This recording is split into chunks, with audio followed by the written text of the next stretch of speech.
On behalf of the York UNA, United Nations Association, we are delighted to see so many of you here tonight. So in the April of this year, the world commemorated the 20th anniversary of the Rwandan genocide. In only 100 days, an estimated 800,000 people, about a fifth of the country's population at the time, were systematically killed before the eyes of an apathetic international community. Militant members of the Hutu ethnic majority, but also ordinary civilians, engaged in brutal ethnic cleansing of the Tutsi ethnic minority, which was regarded as an oppressive compliant of the former colonial rule, and of also moderate Hutu ethnic majority. The massacre came to an end in July 1994, when the primarily Tutsi-led Rwandan Patriotic Front under Paul Kagame captured the capital of Rwanda, Kigali, and installed a Tutsi government. The Rwandan genocide marks a watershed in the sense that, that the failure of the international community to take action constitutes one of the historical factors for the emergence of the norm of the responsibility to protect. The York United Nations Association is very pleased to welcome two leading scholars in the field for tonight's panel debate. We have Dr. Omar McDoom from the London School of Economics, who holds law degrees from King's College in London and the Sorbonne in Paris, a master's degree in international development studies from George Washington University, and a PhD in development studies from LSE.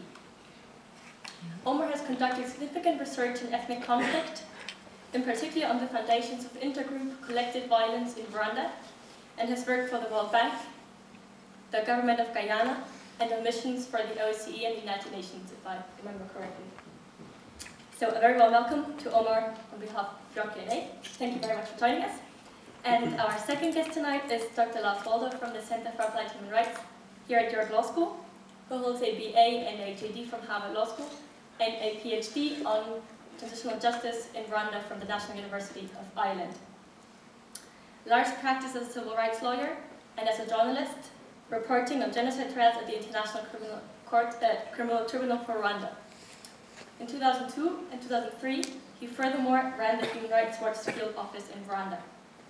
He has published extensively on human rights, transitional justice, genocide, and post-conflict states. Thank you so much for joining us tonight, Lars. And now we would like to give our experts each 10 minutes each to present the results of their research, followed by the set of questions we ourselves have prepared. We will then close the panel with a Q&A session with the public, with your own questions. So thank you, and if we could have a round of applause for our guests, please.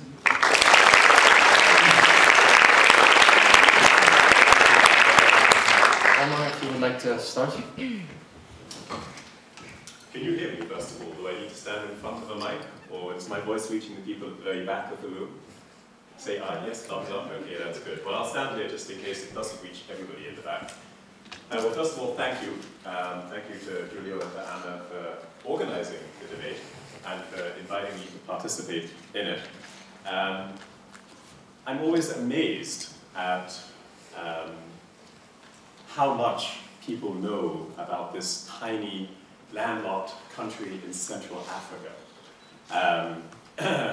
Just as a matter of personal curiosity for myself, how many people here in this room would be able to recognize the president of Rwanda if they saw a picture of him? Just raise your hand.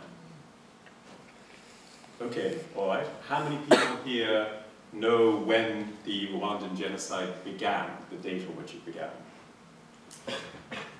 Okay, all right, so quite a few hands on the date.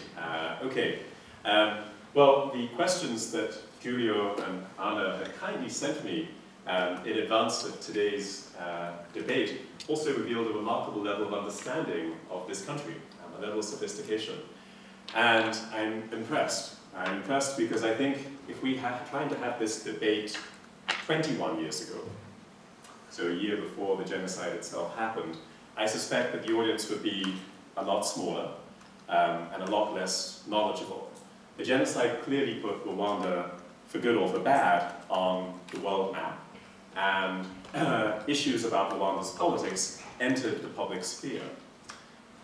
This evening, I thought there was going to be a third speaker, the Rwandan ambassador to the UK, but I understand that in the end he cancelled. And when I first heard that, I was disappointed because I was looking forward to the opportunity to have this discussion with him. My next initial feeling was relief, because I thought, I can speak candidly and freely now, not worry about what I have to say. And then I caught myself, and I said, why would I speak differently because the Rwandan ambassador is here? Why would I censor, or why would I choose my words more carefully because a representative of the Rwandan government is here?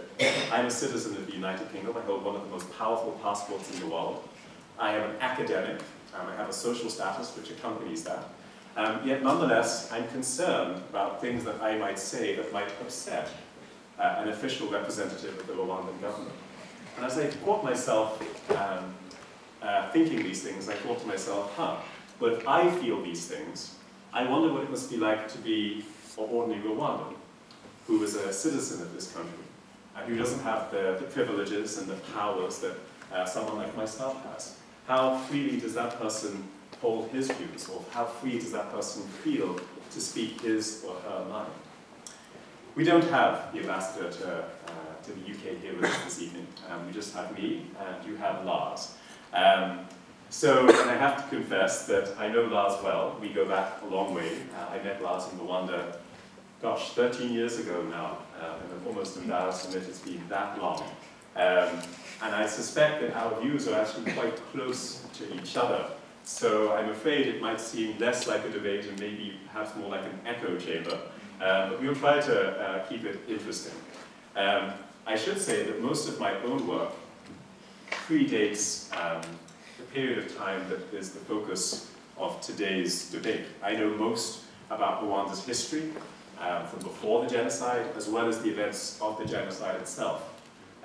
So perhaps one of the divisions that maybe we can do this evening is, if there are questions that people have, Lars, I know, is an expert and follows very closely what's happened in Rwanda since the genocide. I'll do my best, but I think Lars knows better than I do about these things. So why am I here? I asked Julio and Anna why they invited me. Apparently a Google search yielded my name. It's a good enough reason. But my relationship with the country began as a PhD student. You know, it had predated this. 14 years ago. So in fact, it did not begin in 1994. In 1994, when Rwanda's genocide was going on, I was enrolled in a law school program. And the events registered dimly in my consciousness that there was this terrible thing going on in this faraway part of the world, but it didn't in any way dawn on me that, you know, here, 20 years later, that I would be talking about these events in York. But here I am. My relationship began with a book. It was written by a man who would go on to become my PhD supervisor. The book was called Aiding Violence. And it was written by a guy called Peter Yubin, who was a long-standing scholar of Rwanda and Burundi. And at the time, I was working, this is 2000, I was working in Washington, D.C. As a very insignificant employee of this vast apparatus, this machine called the World Bank. And at this time, at the end of the 1990s and the start of the early noughties, the World Bank was becoming interested in the question of the relationship between aid and development and conflict in the developing world. But the premise, the intellectual premise on which the World Bank's interest was founded was that they believed that aid, or that development aid, can reduce a country's vulnerability to experience internal conflict. But Peter Yubin wrote a book that in fact was making almost the exact opposite argument, which intrigued me. He made this very sophisticated argument that in fact the donor community, and Rwanda was considered to be sort of a donor darling in the early 1990s and the late 1980s within the development community, that he was making the argument in fact that in some quite subtle ways that the aid community had facilitated or aided the violence that was to take place in Rwanda in 1994.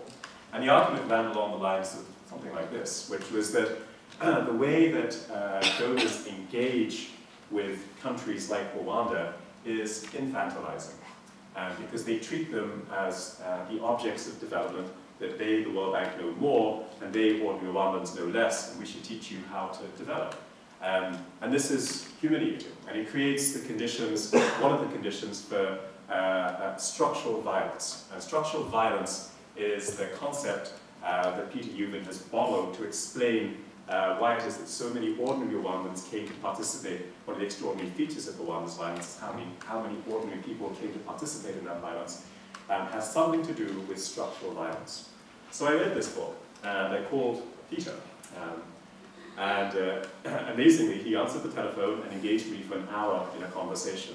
And at the end of this conversation, he said, why don't you come and study with me and do a PhD, and you can test some of my ideas, because they're just ideas. No one's actually tested them on the ground. And so I did. I enrolled in a PhD program, and I started doing research in Rwanda.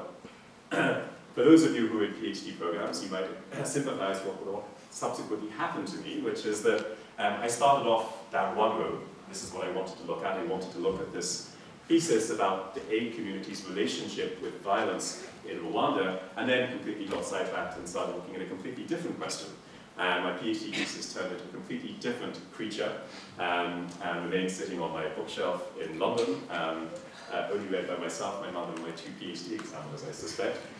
I got interested in asking the bigger question about why did this event happen in the first place? So not so much the specific question about the aid community's role in the violence, but why this happened in the first place. And I hope that in the course of the Q&A that some of my findings will be able to come out.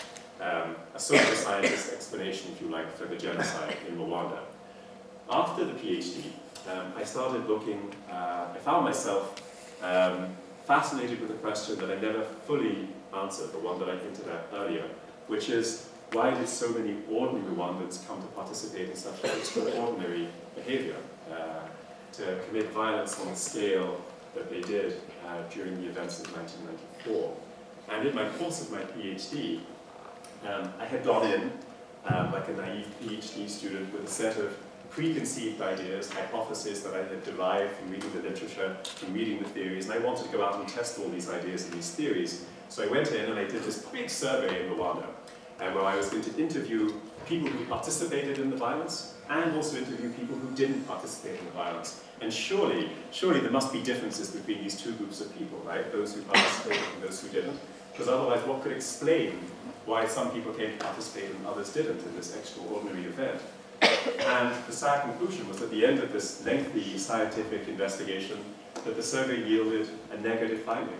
I found that on the demographic indicators, on the attitudinal indicators, on their belief systems, these 2 groups of individuals, the perpetrators and the non-participants in Rwanda's violence, in fact, were quite similar. And I was puzzled, because I never fully answered this question. So Rwanda stayed with me after I finished the PhD, and I got a job at the LSE, where I am right now. And I decided I wanted to continue answering this question. I went back to Rwanda, and I came up with a new set of ideas. And this is, I'm not sure if this is the reason why I was invited this evening, but the research that I've done most recently is trying to explain, try to steer a path between 2 perspectives on how it is that ordinary people get caught up in these extraordinary events. So one of the perspectives that comes out largely of the Holocaust is the idea of the killer being ordinary. And that it's the extraordinary circumstances that the killer finds themselves in that explains why it is that they come to commit these extraordinary crimes. So there's nothing distinctive about the Rwandan farmers who participated in the violence in 1994. The other is the opposite. It's the dispositional, so it's less to do with the situation and more to do with the dispositions of the individual concerned. But there's something unusual. There's something distinctive about the disposition of these people that explains why they participated. And that was the methodological premise that took me to do this type of research, this big survey that came up with this big null finding.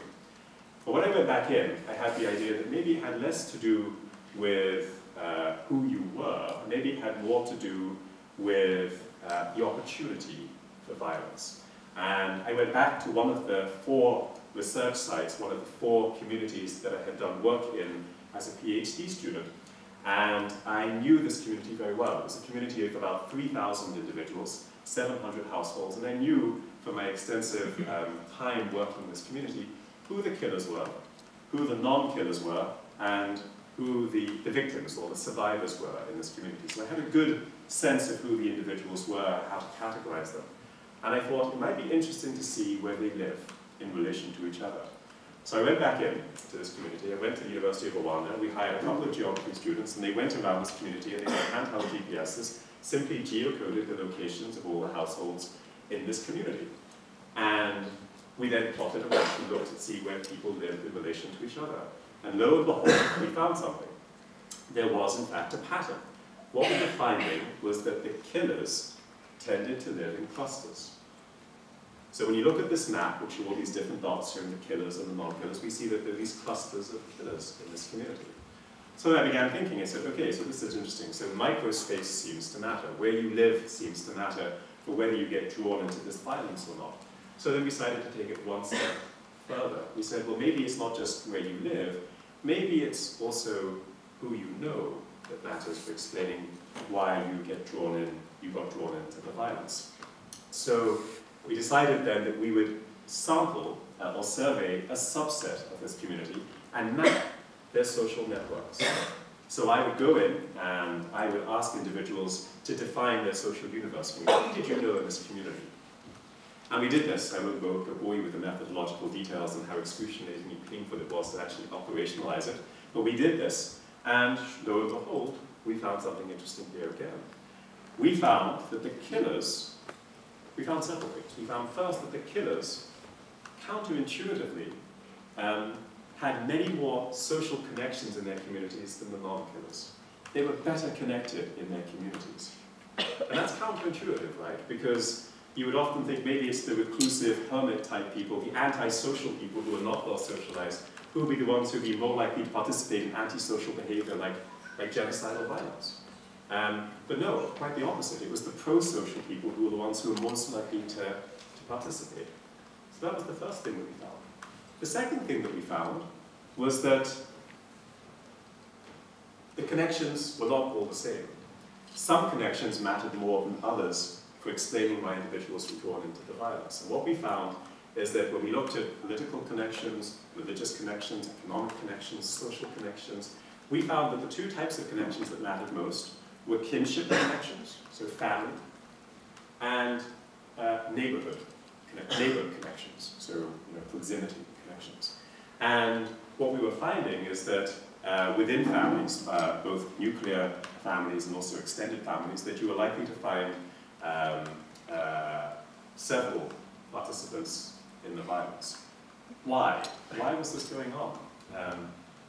The possible explanations have something to do with social influence. That we often think about participation in violence as individualistic behavior, but you've got to recognize some of the unusual features of Rwanda's violence, that it was overwhelmingly conducted in groups. So the decision to go out and hunt, which was the word used to describe the attacks on Tutsi, the Kinyarwanda word of going out and hunting them, happened in groups. And so who you knew mattered for whether you were likely to be drawn into this group or not.